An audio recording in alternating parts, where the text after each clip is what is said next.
요한복음 12장 24절과 25절 우리 한 목소리로 같이 읽겠습니다. 같이 읽습니다. 시작.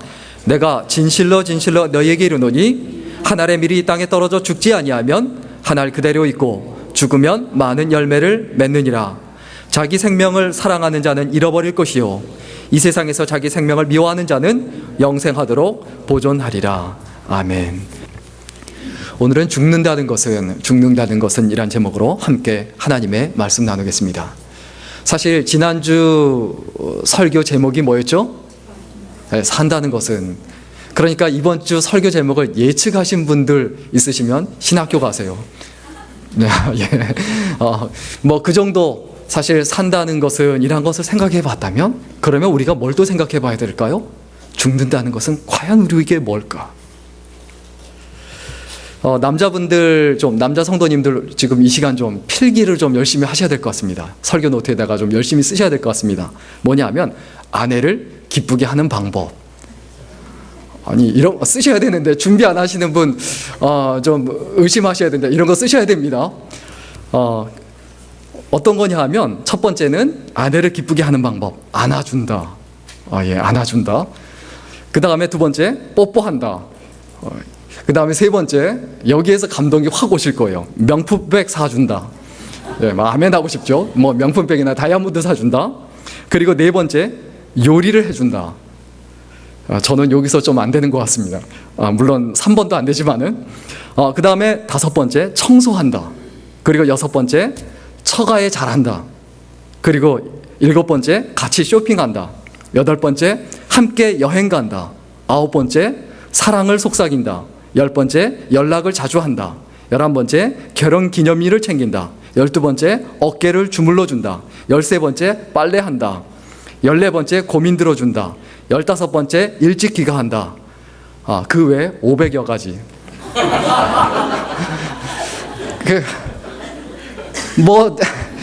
너무 많아서 도저히 제가 이거를 갖다가 다 읽어드릴 수도 없고 무지 많다는 거예요.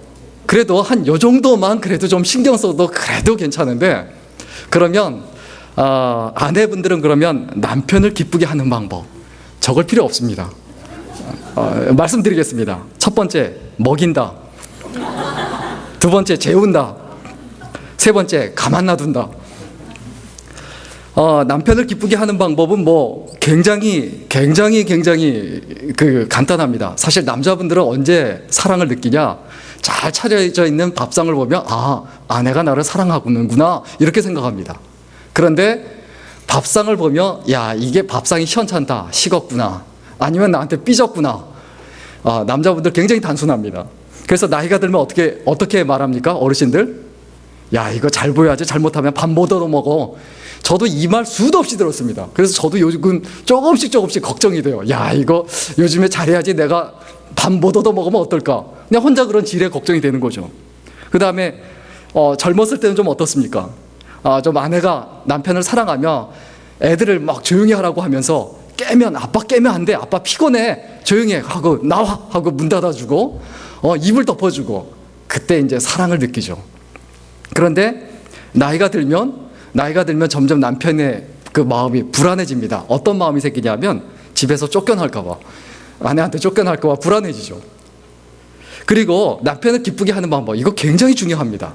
가만 놔둬야 돼요. 방 안에서 뭘 하든 화가 났든 뭐라든 가만히 놔둬야 돼요.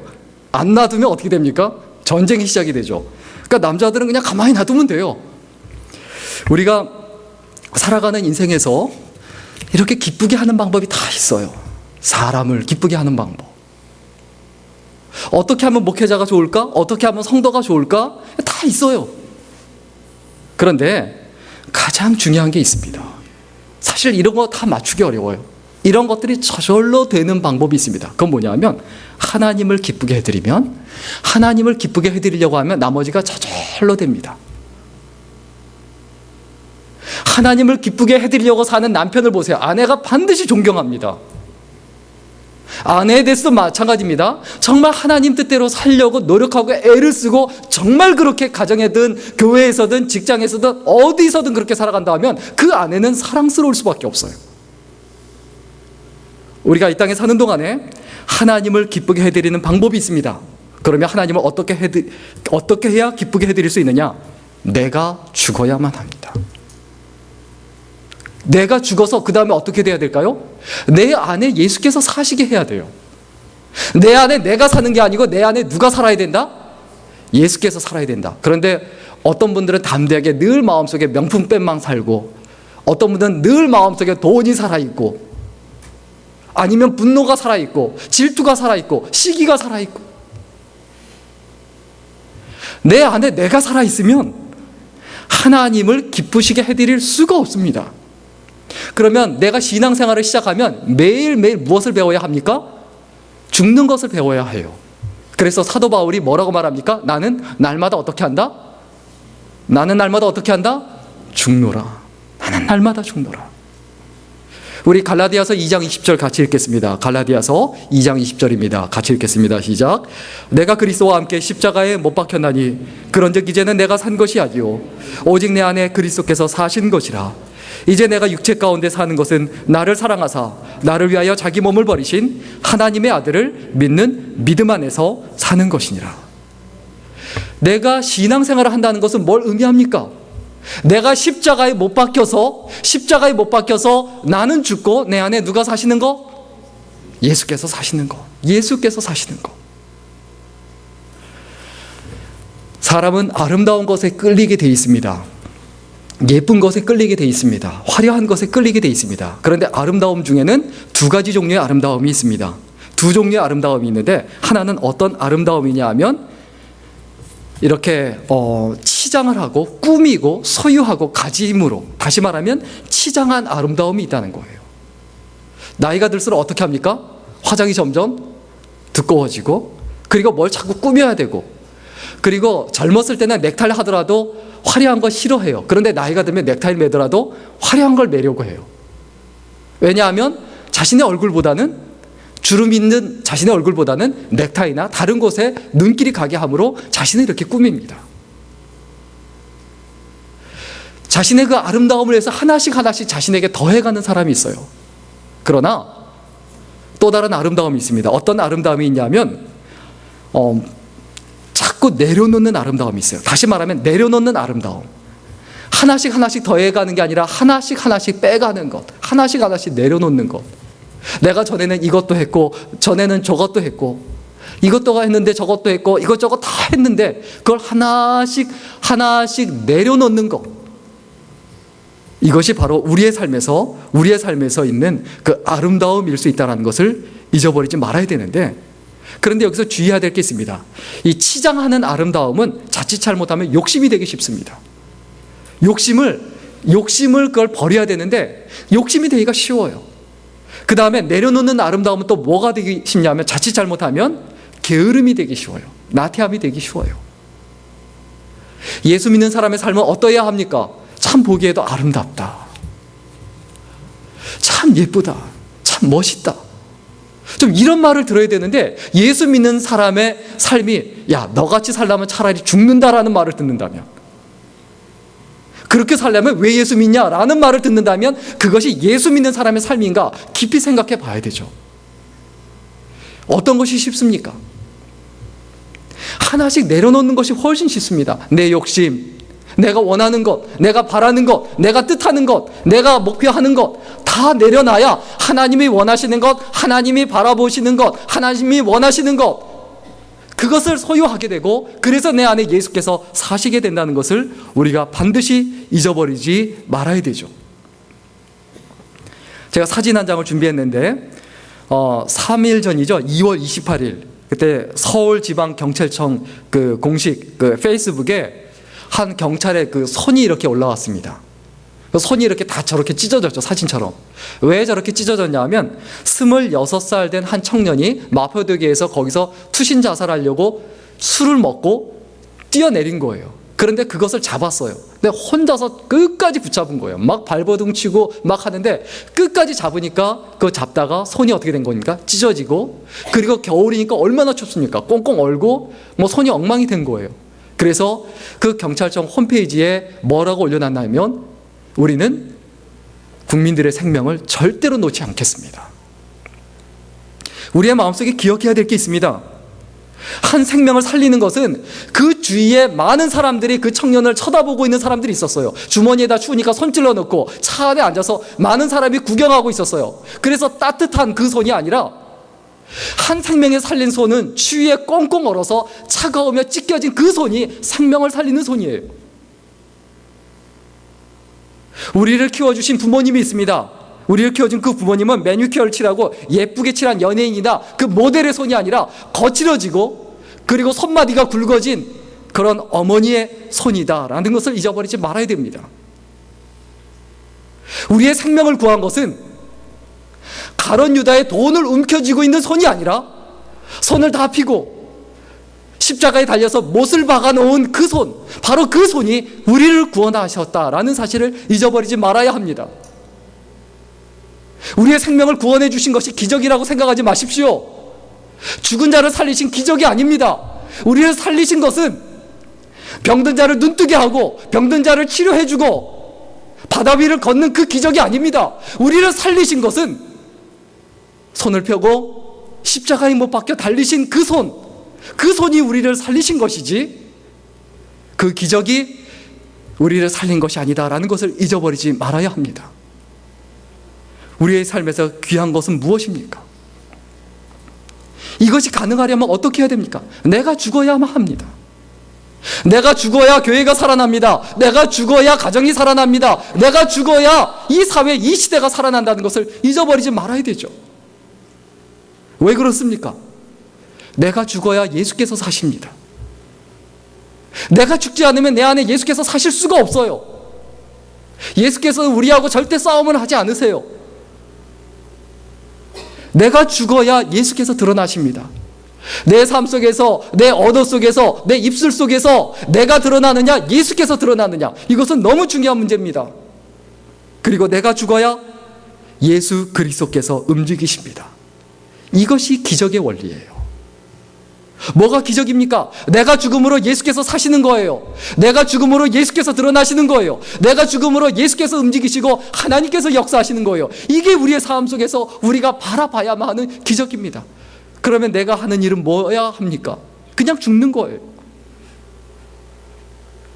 우리가 죽여야 할 세 가지가 있습니다. 딱 한마디로 이야기하면 자하지만은 자기 성질이에요. 자기 성질. 성질 죽여야 돼요. 자기 감정을 죽여야 돼요. 자기 감정을 통제하지 못한다. 이건 뭘 의미합니까? 자기 감정의 지배를 받고 있다는 거예요. 예수께서 지배하시는 게 아니고 하나님께서 다스리시는 게 아니고 자기 감정의 지배를 받고 있다는 거예요.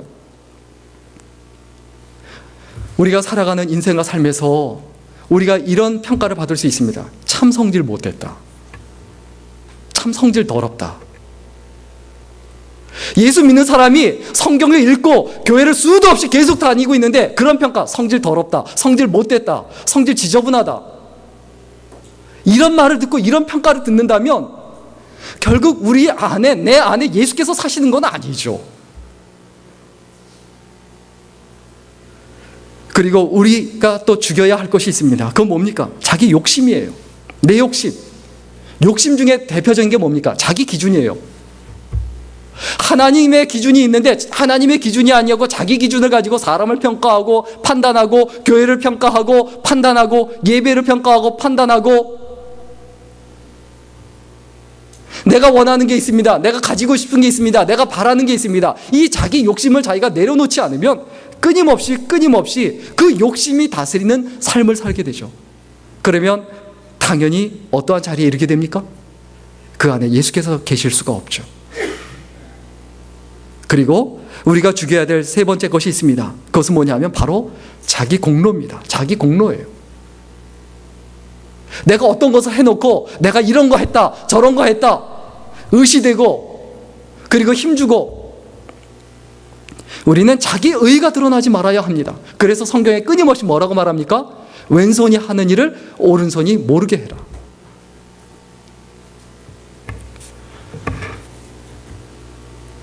세상 사람들에게 죽음은 뭘 의미합니까? 두 가지를 의미합니다. 세상 사람들에게 죽음은 뭘 의미한다고요? 몇 가지를 의미한다고요? 두 가지를 의미합니다. 첫째는 뭐냐면 세상 고생 끝내는 날. 사는 게 너무 힘드니까, 너무 어려우니까 세상 사람들은 어떻게 합니까? 자살을 해요. 얼마 전에 세 모녀가 생활고를 견디다 못해. 큰딸 30대인데 큰딸은 몸이 아파서 일을 못하고, 그리고 둘째 딸도 직장을 잃고, 이렇게 세 모녀가 살고 있는데 그냥 오로지 유일한 수입은 60대인 그 어머니가 일을 해서 살고 있는데 그 식당 일을 하다가 넘어져서 다친 거예요. 그러니까 도저히 자기들이 살 자신이 없으니까, 살 수가 없으니까 세 모녀가 같이 자살을 했죠. 왜요? 희망이 없고 세상 고생 끝내고 싶다라는 거예요. 그 다음에 세상 사람들에게는 죽는다라는 것은 뭘 의미하죠? 세상 아쉬움을 끝내는 날. 내가 가진 돈 더 누리고 싶고, 내가 하고 싶은 것도 많고, 내가 원하는 것도 많고, 바라는 것도 많고, 뜻하는 것도 많고, 이런 것도 내가 지금까지 많이 쌓아놓고 이런 거 많이 누려야 되는데, 그러나 죽는다라는 것은 그 세상 아쉬움을 끝내는 날이다. 여러분 어떠세요? 우리들에게 죽음은 무엇을 의미합니까? 세상 고생 끝내는 날입니까? 단순하게? 아니면 세상의 아쉬움을 끝내는 날입니까? 예수 믿는 사람에게 산다는 것은 곧 무엇을 의미하냐? 내 안에 예수께서, 우리 안에 진정으로 예수께서 사신다는 거예요. 다시 말하면 내가 죽는다는 것은 뭘 의미하냐? 내 안에 예수께서 사신다는 것을 의미합니다. 우리가 오늘 말씀을 통해서 깊이 생각해 봤으면 좋겠습니다. 예수 믿는 사람에게 도대체 그렇다면 죽는다는 것은 뭘 의미할까? 오늘 성경 본문에 보면 뭐라고 말합니까? 한 알의 밀이 땅에 어떻게? 떨어진다. 땅에 떨어진다. 크리스천에게 죽는다는 것은 뭘 의미합니까? 땅에 떨어진다. 낮아짐을 의미해요. 내가 예수 믿는다는 것은 내가 죽는다는 거예요. 그 얘기 뭡니까? 나를 낮출 줄 알아야 돼요. 늘 겸허하고 겸손할 줄 알아야 돼요. 우리는 세상에 버려진 존재가 아닙니다. 하나님께서 뿌린 존재입니다. 의도적으로 이곳에, 바로 이 교회에, 제자들 교회에, 바로 여러분의 가정에, 그리고 바로 이 미국 사회에, 바로 이 땅에, 바로 이곳에 하나님께서 어떻게 하셨다? 우리는 뿌려놓은 존재다. 여기에 버려진 게 아니에요. 그 얘기는 뭐냐면 하나님께서 우리를 그냥 놔두신 게 아니라는 겁니다. 그냥 놔두시지 않는다는 거예요. 의도를 가지고 여기 뿌리셨다는 거예요. 여기서 우리가 생각해야 될 게 있습니다. 두 가지 생각해야 되는데, 하나는 뭐냐면 뿌려놓으신 이의 뜻을 생각해야 합니다. 왜 하나님께서 나를 제자들 교회에 뿌려놓으셨을까? 왜 제자들 교회에 나를 두셨을까? 왜 하나님께서 나를 이 가정에 두셨을까? 왜 하나님께서 나를 이 직장에 두셨을까? 고민하셔야 합니다. 생각하셔야 됩니다. 여러분, 제자들 교회에 왜 오셨습니까? 여러분 발로 걸어온 것 같으세요? 하나님의 인도하심이라고 생각하지 않으세요? 여러분, 왜 미국 땅에 오셨습니까? 내가 오고 싶어서 왔다. 여러분, 그러나 그렇지 않습니다. 분명히 거기에는 하나님의 뜻이 있다. 보내신 이의 뜻을 반드시 생각해야 합니다. 그리고 또 중요한 게 있습니다. 화려한 곳에 마음 두지 말아야 합니다. 우리는 떨어진 존재예요. 낮아진 존재예요. 뿌려진 존재예요. 그래서 땅 위에 있는 존재예요. 그것은 무엇을 의미합니까? 높은데, 화려한데 마음 두지 말라는 거예요. 화려한데, 높은데, 세상적으로 보기에 화려한데 거기에 마음을 두기 시작하면 마음 계속 괴로워요. 더 많은 것을 갖고 싶어요. 우리 로마서 12장 16절 같이 읽겠습니다. 로마서 12장 16절입니다. 같이 읽겠습니다. 시작. 서로 마음을 같이 하며 높은 데 마음을 두지 말고 도리어 낮은 데 처하며 스스로 지혜 있는 채 말라. 서로 마음을 어떻게 해라? 같이 해라. 서로 마음을 같이기 위한 기본적인 게 조건이 뭡니까? 높은 데 마음을 두지 말라. 화려한 데 마음을 두지 말라. 예배도 화려한 예배가 있습니다. 예배가 화려하다고 해서 하나님께서 받으시는 예배입니까? 예배도 초라한 예배가 있을 수 있습니다. 숫자도 적고 성가대도 잘 못하고 찬양팀도 잘 못하고 아예 있지도 않는, 그리고 예배 장소도 초라한 예배가 있을 수 있습니다. 그렇다고 해서 예배가 초라하다고 해서 하나님께서 안 받으실까요? 내가 좋아하는 예배, 내가 기뻐하는 예배를 하나님께서 꼭 받으신다는 보장이 있을까요? 우리는 이 땅에 사는 동안에 낮은 곳을 걸어갈 줄 알아야 합니다. 우리가 이 땅에 사는 동안에 가난에 처할 줄 알아야 합니다. 낮은 곳에 처할 줄 모르면 우리의 신앙은 시작되지 않습니다. 시작조차 안 됩니다. 낮은 곳으로 갈 줄 알아야 돼요. 예수 그리스도의 마음이 가는 곳, 하나님의 은혜가 흐르는 곳, 그곳으로 갈 줄 알아야 합니다. 김종애라는 시인이 지은 그대 앞에 봄이 있다라는 시가 있습니다. 그대 앞에 봄이 있다. 이제 봄이죠. 3월이니까. 이 시가 어떤 시냐 하면, 우리가 살아가는 일 속에 파도 치는 날, 바람 부는 날이 어디 한두 번이니라. 그렇죠? 바람 부는 날 무지 많죠. 그런 날은 조용히 닷을 내리고 오늘 일을 잠시라도 낮은 곳에 묻어두어야 한다. 어디에 묻어두어야 한다고요? 낮은 곳에. 우리 사랑하는 일 또한 그 같아서 파도 치는 날, 바람 부는 날은 높은 파도를 타지 않고 낮게 밀물 져야 한다. 사랑하는 이여, 상처받지 않은 사랑이 어디 있으랴. 추운 겨울 다 지내고 꽃필 차례가 바로 그대 앞에 있다. 꽃을 피우기 전에는 어떻게 해야 됩니까? 땅에 떨어져서 땅속에 묻혀서 썩어져야 합니다. 죽어져야 합니다. 죽는다는 것은 뭘 의미합니까? 낮아지는 거예요. 그 다음에 두 번째로 죽는다는 것은 깊어지는 거예요. 그래서 내가 보이지 않게 돼야 돼요.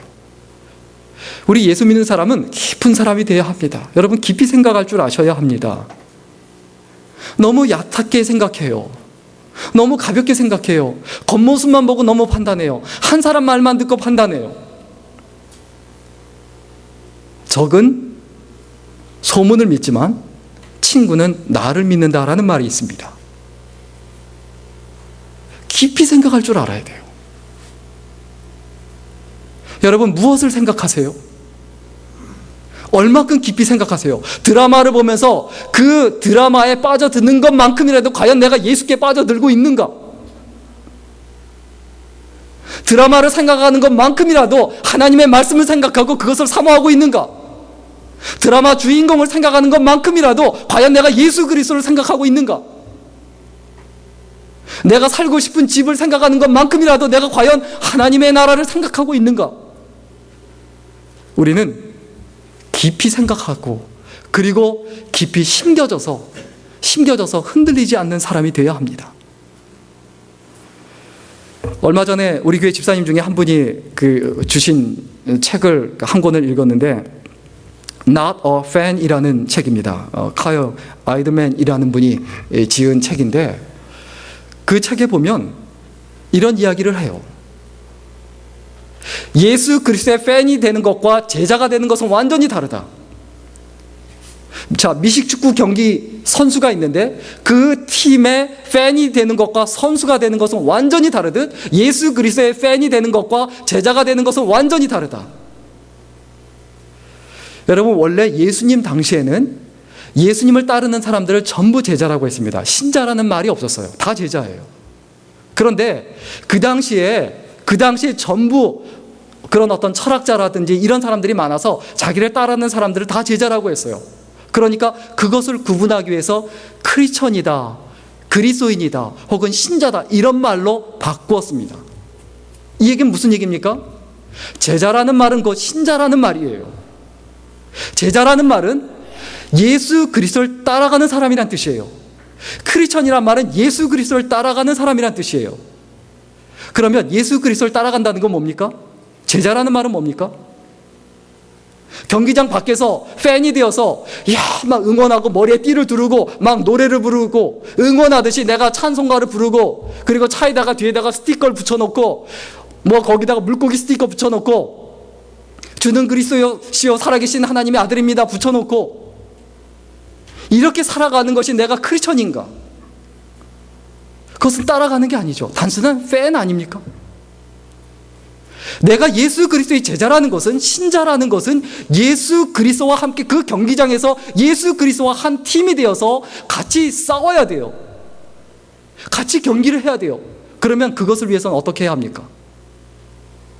그것을 위해서는 어떻게 해야 합니까? 갑자기 거기에 뛰어들면 난입하는 것밖에 안 돼요. 망치는 것밖에 안 돼요. 훈련을 받아야 돼요.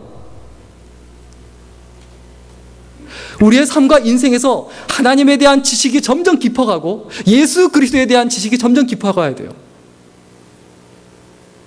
그 책에 보면 이런 얘기를 해요. Do you know Jesus Christ or do you know about Jesus Christ? 저 오바마 대통령을 압니다. 이 얘기 뭡니까? 그에 관하여, about him, 그에 관하여 안다는 거예요. 그죠? 내가 그냥 I know him 이라고 이야기하면 나하고 그하고는 relationship이 있고 친분이 있다는 얘기예요. 완전히 다릅니다.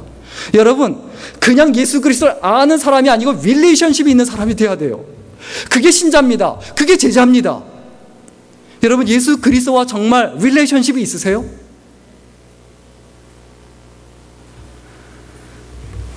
우리가 신앙생활 하면서 1시간을 경기하기 위해서 일주일 내내 죽어라고 훈련해야 돼요. 그것이 제자의 삶이에요. 그것이 신자의 삶이에요. 그런데 이런 관점에서 봤을 때 신앙에는 3단계가 있을 수 있습니다. 다시 말하면 뭐냐면 그냥 신앙생활은 여가생활인 거예요. 취미생활 하듯, 응원을 하듯, 경기장 쫓아다니고, 그러나 절대로 경기장에 들어가진 않습니다. 그 다음에 2번째 단계는 뭐냐면 의무를 이행하는 마음으로, 의무를 이행하는 거예요. 그냥 내가 복을 받으려면 내가 예배도 드려야 되고 주일도 지켜야 되고, 또 내가 하나님께 벌을 받지 않으려면 내가 주일도 지키고, 그리고 성경도 읽어야 되고, 그리고 내가 기도도 해야 된다. 이렇게 의무를 이행하는 마음으로 하는 단계가 2번째 단계예요. 그럼 3번째 단계는 뭘까요? 일사각오. 신앙이란 것은 무엇입니까? 생명을 걸어야 되는 거예요. 죽을 각오를 하고 신앙생활을 해야 된다는 거예요. 그렇지 않으면 죽을 각오, 나는 죽었다라고 생각을 하고 내 정과 욕심을 다 그리스도의 십자가에 못 박았다, 그 십자가에 못 박았다라고 여기고 살아가지 않으면 내 진짜 신앙생활은 아직도 시작된 것은 아니다. 명목상의 크리스천일 수밖에 없죠. 이름만의 크리스천, 무늬만의 크리스천. 죽음을 각오한 사람은 어떻습니까? 죽음을 각오한 사람은 삶에 대해서 굉장히 진지해요. 모든 것에 대해서, 예배 드리는 것, 교회에서 봉사하는 것, 교회에서 화장실 청소 하나 하더라도, 교회에서 내가 서리 집사 하나를 맡더라도, 무엇을 하든지 간에 거기에 대해서 진지하고 심각해요. 다시 말하면 가벼운 사람이 되지 않는다는 거예요. 가벼운 사람. 경고망동한다고 하죠. 뜨거운 프라이팬에다 물 확 끼얹으면 어떻게 됩니까? 칙하고 확 튀어오르는 것처럼 그렇게 되지 않는다는 거예요.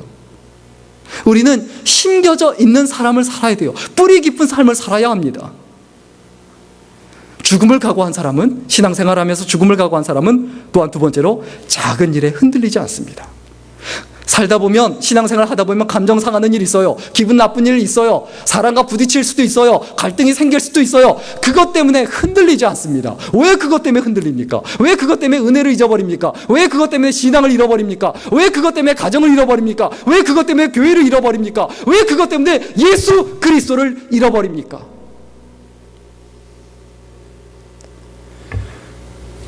우리가 죽음을 각오하고 신앙생활을 해야 합니다.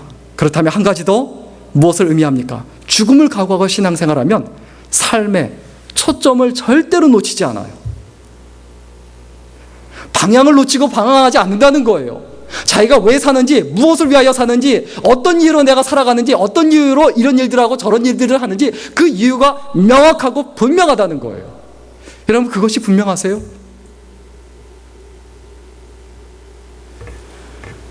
마지막 3번째입니다. 예수 믿는 사람이 죽는다는 것은 무엇을 의미하냐? 바로 점점점 나와 같은 존재가 많아진다는 것을 의미합니다. 이게 제자예요.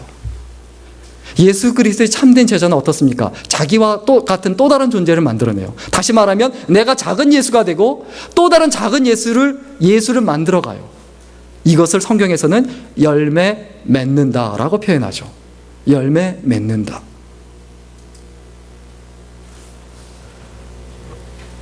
성경에 보면 땅에 떨어져서 죽으면 많은 열매를 맺는다라고 했어요. 죽으려면 어떻게 됩니까? 깨지고 썩어져서 죽어져야 돼요. 그 다음에 어떻게 해야 됩니까? 열매를 맺어야 되죠. 열매는 왜 존재합니까? 내어주기 위해서 존재합니다. 열매는 왜 존재한다고요? 내어주기 위해서 존재해요. 그냥 그대로 있으면 썩기만 할 뿐이에요. 아무 의미 없어요. 아무 가치가 없어요. 주는 존재예요. 내어주는 존재예요. 죽는다는 것은, 크리스천에게 죽는다는 것은 곧 살린다는 것을 의미합니다. 내가 죽으면 그 다음에 사는 거예요. 그래서 내가 죽어야 사는 거예요. 예배라는 것은 무엇입니까? 예배라는 것은 월스, 가치이죠, 가치. 가치 있는 것을 드리는다라는 의미예요. 쉽은 의무라는 뜻입니다. 내가 가치 있는 것을 드리는 건 의무예요, 의무. 예배는 내어 드리는 거예요. 주는 거예요. 내가 원하고 바라는 것을 가지는 시간이 아니에요. 내어 드리는 삶이에요. 축구 선수가 축구를 잘못하면 실패한 인생 됩니다. 그렇죠? 가수가 노래를 잘못하면 실패한 인생이 돼요. 마찬가지로 크리스천이 예배를 잘못 드리면 실패한 인생이 됩니다. 크리스천으로 산다는 것은 곧 예배자로 산다는 것을 의미합니다. 하나님께 드리는 마음으로 사람에게, 작은 소자 하나에게 늘 내어주고 주기 위해서 살아가는 삶을 살아가는 것, 그것이 바로 크리스천의 삶이고 그것이 예배자로서의 삶이죠. 그래서 크리스천은 산다는 것은 예배자로 사는 것이고 죽는다는 것도 예배자로 죽는 겁니다. 내가 예수 그리스도의 팬으로 산다. 이건 재밌습니다. 뭐 축구 경기를 본다, 야구 경기를 본다, 그리고 팬이 된다. 그거 재밌어요. 이기면 신나고, 그리고 또 지면 다음 경기를 기대하며 응원하면서 재밌어요. 예배는 재밌는 게 아닙니다. 예배는 재밌는 게 아니에요. 예배가 어떻게 재밌는 겁니까? 예배가 재밌기를 기대하지 말아야 합니다. 어떻게 예배가 재밌습니까? 축구 선수의 삶에서 뭐가 가장 힘들까요? 뭐가 가장 힘들까요? 축구가 가장 힘들지 않습니까? 그렇죠? 축구 선수가 일주일 내내 축구하기 위해서 고생하고 애를 써야 돼요. 근데 축구가 가장 힘들죠. 가수의 삶에서 뭐가 가장 힘듭니까? 노래하는 거예요. 왜? 계속 노래해야 되니까. 그 목을 유지해야 되고 목 컨디션을 유지해야 되니까. 그리고 끊임없이 연습해야 되니까. 학생의 삶에서 뭐가 가장 힘듭니까? 공부예요. 공부가 가장 힘들어요. 그러면 예수 믿는 사람의 삶에서 뭐가 가장 힘듭니까? 예배 드리는 겁니다. 어떻게 예배 드리는 것이 쉬운 것이라고 생각할 수 있을까요? 여러분, 예배 드리는 거 재밌으세요? 쉬우세요? 아닙니다. 예배는 지루한 겁니다. 예배는 재미로 드리는 게 아니기 때문에 재미있는 게 아니에요. 예배를 재미로 생각하면 안 됩니다. 즐거움으로 생각하면 안 됩니다. 힘들고 어려워도 우리는 예배하는 법을 배워야 합니다. 그리고 우리 자녀들에게도, 우리 주변의 신앙인들에게도 예배하는 법을 가르쳐줘야 합니다. 저는 우리 유스그룹 아이들이나 EM 아이들이 예배하는 것을 배우기를 소원합니다. 예배가 가장 중요해요. 하나님 앞에 예배자로 서는 것을 배우지 못하면 아무것도 그 아이에게 가르쳐준 게 아니에요. 하나님 앞에 예배 드리는 데 있어서 설교가 재미있다 없다, 찬양이 좋다 나쁘다, 내가 하나님 앞에 드린 시간인데 내가 판단해서 내가 좋다 나쁘다를 끊임없이 이야기합니다. 설교자가 말을 더듬는다, 뭐 찬양팀이 준비를 안 한 것 같다, 그러면 이런 말이 나올 수 있죠. 속으로만 합니다. 이게. 그럼 지가 하지. 죄송합니다. 웃자고 한 얘기인데 죄송합니다. 그렇게 불만이면 자기가 하든가, 자기가 목사하든가. 죄송합니다. 이거 그냥 제 말이 아닙니다. 예. 그리고 부부간에도 마찬가지죠. 아내가 밥을 해줬는데 맛이 없다고 그런다. 그럼 당신이 해. 이거 웃으실 줄 알았는데 오늘 이상하네. 죄송합니다. 하나도 안 웃으시네요. 죄송합니다. 조금 웃자고 하는 이야기지만 우리가 생각해 봐야 되는 부분 아닐까요? 자기는 하지도 않으면서, 자기는 하지도 못하면서 선교사로 나가서, 아니 선교를 왜 그것밖에 못해? 그러면 본인이 나가서 선교하든가 해보고 얘기하든가.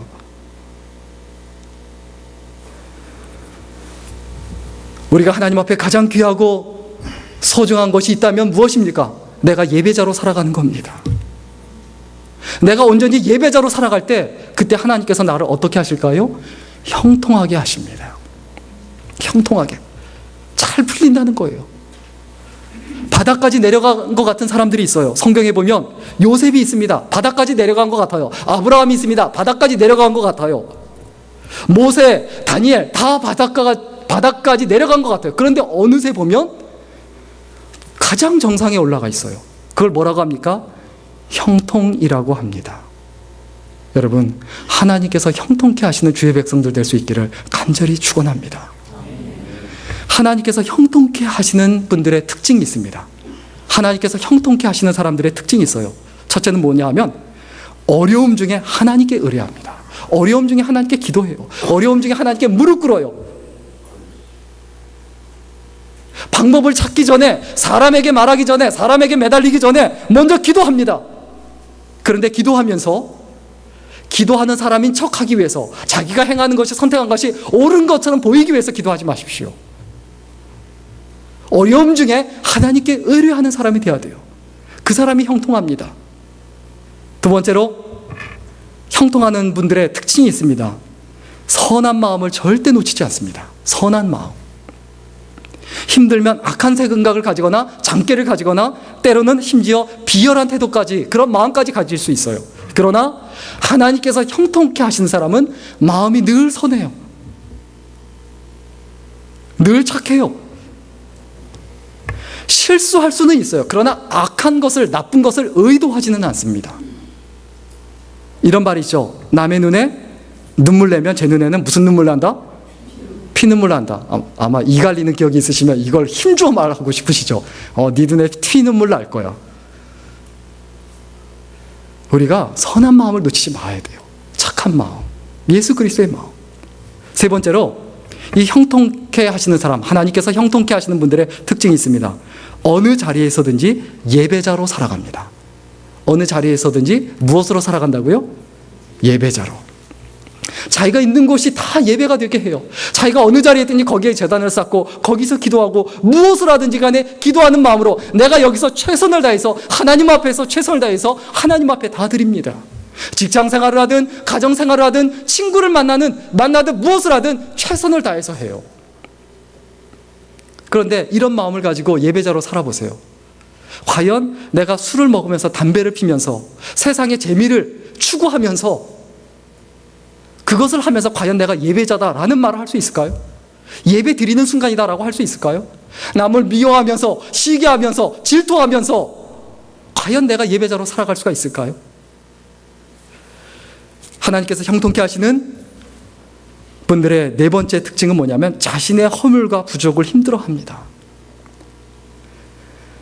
다른 사람 때문에 내가 상처받았다고 이것 때문에 힘들어하는 게 아니라, 내가 혹시 상처를 줬을까 봐, 내가 목회자한테 상처를 받았다고 힘들어하고, 내가 다른 교인한테 상처를 받았다고 힘들어하는 게 아니라, 내가 목회자한테 상처를 주고 다른 교우들한테, 내가 다른 가족들한테 상처를 주고 아프게 하고 힘들게 했을까 봐 그것 때문에 힘들어하고 아파하고 어려워합니다. 그 다음에 다섯 번째, 형통하는 인생을 누리는 분들의 특징은 뭐냐면 늘 성실해요. 왔다 갔다 하지 않아요. 성실한 자세와 태도가 변함이 없어요. 그래서 하나님께서 항상 그런 사람들을 잘 되게 하세요. 그리고 여섯 번째, 다른 사람들의 어려움을 보며 함께 울어해요. 마음 아파해요. 그런데 자기가 힘들고 좀 어려워지면 그런 분들이 있어요. 남들이 안 되고 꼬이는 것을 보며 쾌감을 느끼는 분들이 있어요. 굉장히 못된 겁니다. 그래서 심지어 목사가 좀 구질구질하게 잘못 사는 거 보면 거기서 쾌감을 느껴요. 야, 그래도 내가 목사보다 낫다. 교회에서 어느 분이 좀 잘못되고, 그리고 뭐 이렇게 대학에 떨어졌거나 그러면, 야, 그래도 우리 애는 그래도 여기 정도는 갔는데. 여러분, 그렇게 위로를 받으시고 위안을 받으려고 하면 안 됩니다. 다른 사람의 어려움을 보며 울 줄 알아야 돼요. 그런데 우리가 언제 웁니까? 다른 사람의 화려함을 보며 울어요. 야, 누구 자식 UC 버클리 갔대, 스탠포드 갔대, 하일 갔대. 와, 슬프다. 야, 누구 그냥 주식이 그냥 뻥 터져서 그냥 무지무지하게 부자가 됐대.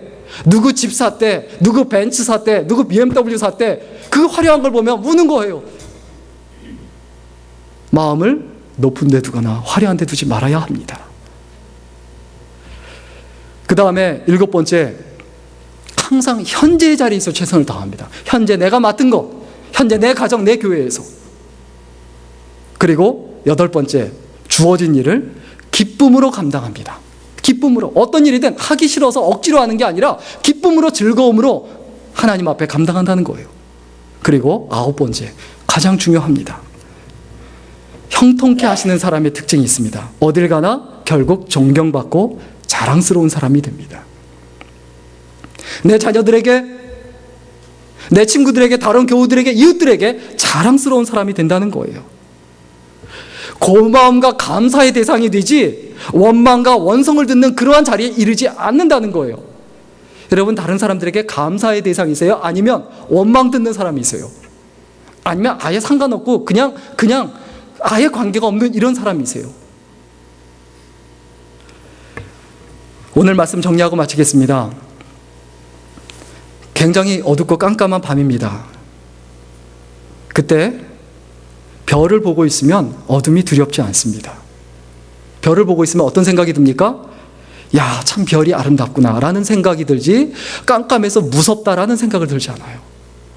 여러분, 인생이 캄캄한 것 같으면 그 별을 보십시오. 예수 그리스도를 보십시오.